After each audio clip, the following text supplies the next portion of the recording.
দীপাবলির শুভেচ্ছা জানাতে ভারতের প্রধানমন্ত্রী নরেন্দ্র মোদীকে ফোন করলেন আমেরিকার প্রেসিডেন্ট ডোনাল্ড ট্রাম্প। আর এই ফোন কলের পর একাধিক রিপোর্ট প্রকাশ্যে আসছে, যেখানে বলা হচ্ছে আমেরিকা এবার ভারতের উপর যে 50% ট্যারিফ লাগিয়েছে তা কমিয়ে 15 থেকে 16% করতে চলেছে।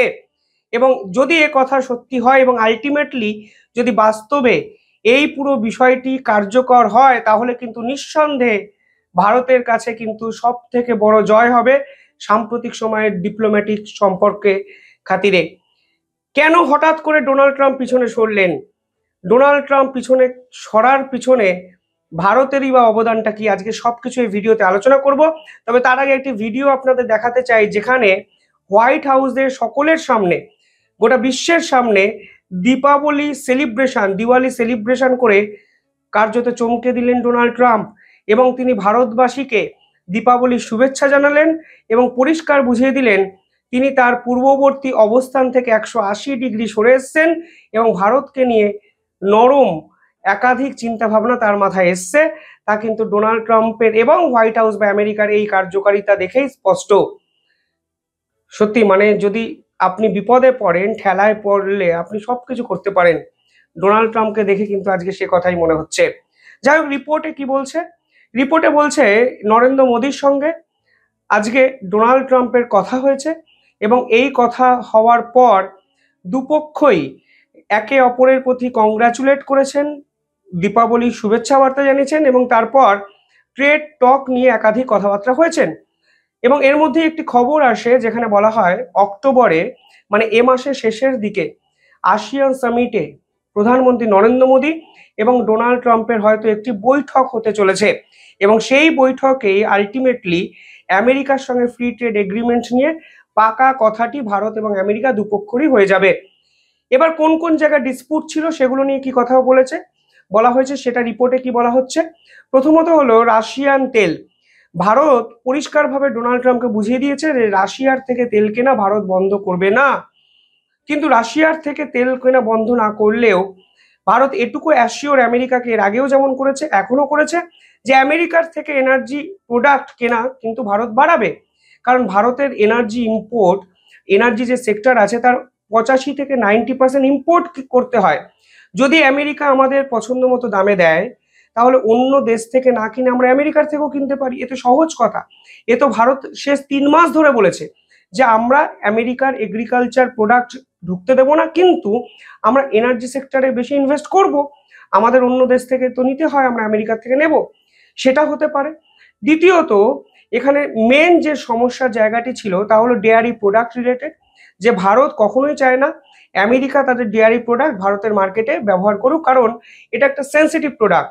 কালচারাল এক্সচেঞ্জের একটা বিষয় জড়িয়ে থাকে, কারণ ভারতীয়রা ডেয়ারি মানে দুগ্ধজাত প্রোডাক্টকে ভেজ প্রোডাক্ট হিসাবে ট্রিট করে, কিন্তু আমেরিকানরা ভেজ প্রোডাক্ট হিসাবে দুধকে বা দুগ্ধজাত প্রোডাক্টকে ট্রিট করেন না। কারণ দুগ্ধজাত প্রোডাক্ট মানে পনির, ছানা ইত্যাদি তৈরি করতে আমেরিকারা যে এনজাইম ইউজ করেন তা কিন্তু ভারতের ব্যবহার করা যাবে না, কারণ এটা ননভেজ প্রোডাক্ট হয়ে যাচ্ছে।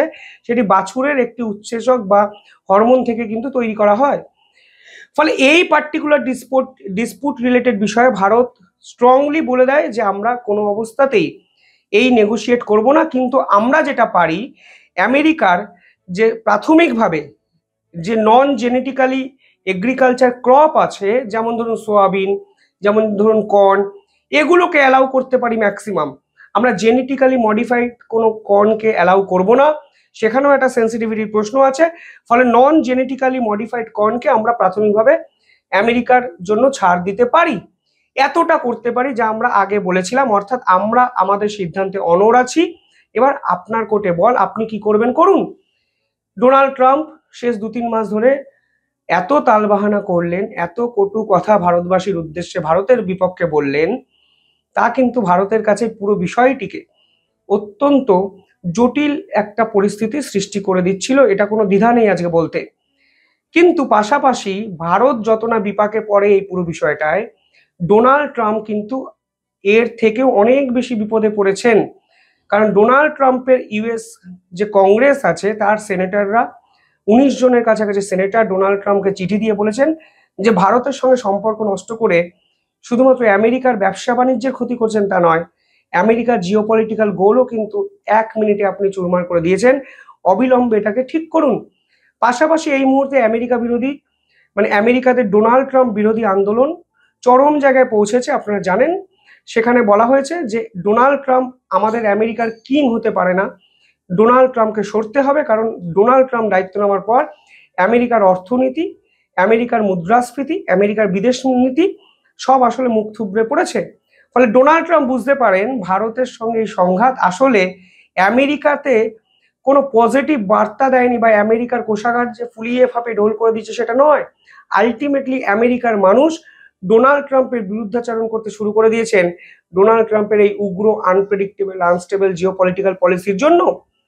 ফলে সেখান থেকে দাঁড়িয়ে ডোনাল্ড ট্রাম্পের পিছনে সরে যাওয়া ছাড়া আর কোনো অপশন ছিল কি? পাশাপাশি ইউক্রেন এবং রাশিয়ার যুদ্ধে তিনি ইউক্রেনকেও বলে দিয়েছেন যে যদি তোমাকে বাঁচতে হয় তাহলে রাশিয়ার এগ্রিমেন্ট মানতে হবে, অর্থাৎ দোনবাস অঞ্চল এবং আরও সঙ্গে যে ক্রিমিয়া বলুন, জাপোরিজিয়া বলুন, খেরসান বলুন, রাশিয়াকে তুলে দিতে হবে। অর্থাৎ ডোনাল্ড ট্রাম্প পুতিনের সঙ্গে আলাস্কা সামিটের করার পরও যখন শান্তি থামাতে পারেন না, তখন আসলে তার ব্যর্থতা এবং তার দৈন্যতাই আন্তর্জাতিক স্তরে কিন্তু এক্সপোজড হয়ে যায়। এবং এই দৈন্যতাকে ঢাকার জন্যই তাকে কিন্তু ভারতকে সঙ্গে প্রয়োজন ছিল এবং ভারতকে সঙ্গে প্রয়োজন আছে, তা কিন্তু বোঝা গেছে। কারণ এই মুহূর্তে আমেরিকার পাশে কেউ নেই। ইউক্রেনের সঙ্গে এই আচরণ করার পর ইউরোপীয় ইউনিয়ন ডোনাল্ড ট্রাম্পকে আর ভরসা করছে না, ন্যাটো ভরসা করছে না, রাশিয়া রীতিমতো চালকের আসনে, চায়না ডোনাল্ড ট্রাম্পের সঙ্গে সম্পর্ক এতটাই খারাপ জায়গায় নিয়ে গেছে যে সম্পর্ক আগামী 1 বছরেও ভালো জায়গায় যাবে বলে মনে হওয়ার কোনো পসিবিলিটি নেই। পড়ে রইল কে? ভারত। ফলে ভারত আমেরিকার বিশ্বাসযোগ্য বন্ধু রাষ্ট্র ছিল, সেই ভারতের প্রধানমন্ত্রীকে অবশেষে ফোন করতেই হলো ডোনাল্ড ট্রাম্পকে।